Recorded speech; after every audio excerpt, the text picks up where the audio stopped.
आणि आताची महत्त्वाची बातमी आपण पाहूयात। संभाजीनगरमध्ये भाजपचे सुहास शिरसाट हे विजयी झालेले आहेत। या ठिकाणी गणेश लोखंडे यांचा पराभव झालाय। संभाजीनगरमध्ये भाजपचे सुहास शिरसाट विजयी झाले। आताची ही महत्त्वाची अपडेट।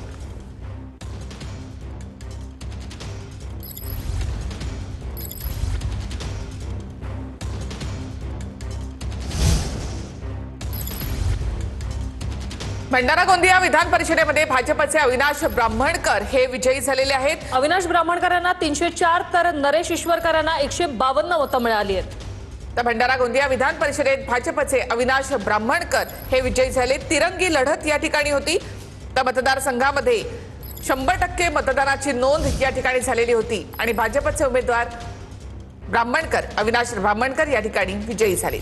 संभाजीनगरमध्ये भाजपचे सुहास शिरसाट विजयी झाले असून ठाकरेंच्या सेनेचे गणेश लोखंडे हे पराभूत झाले आहेत। गणेश लोखंडे नाही कामाला लागली, ज्या दारापर्यंत जे जाणार नव्हते मतदाराच्या त्या दारापर्यंत त्यांना जावं लागलं, त्यांना मतदान मागावं लागलं। त्यांना बिनविरोध निवडणूक करायची होती, आम्हाला फक्त बिनविरोध ही निवडणूक होऊन द्यायची नव्हती।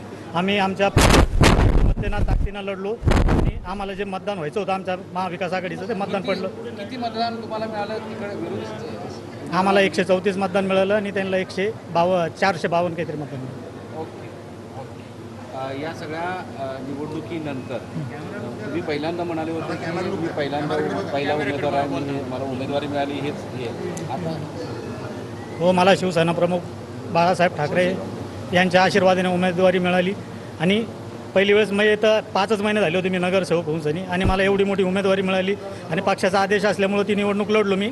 फक्त भारतीय जनता पक्षाची निवडणूक आम्हाला बिनविरोध होऊन द्यायची नव्हती, आम्ही पूर्ण ताकदीने ही निवडणूक लढलो। घोडेबाजार चालला मी उमेदवार होतो म्हणूनच घोडेबाजार चालला। मतदाराला काही का होईना त्यांच्या दारापर्यंत यांना मत मागण्यासाठी जावं लागलं, याचा आम्हाला आनंद आहे।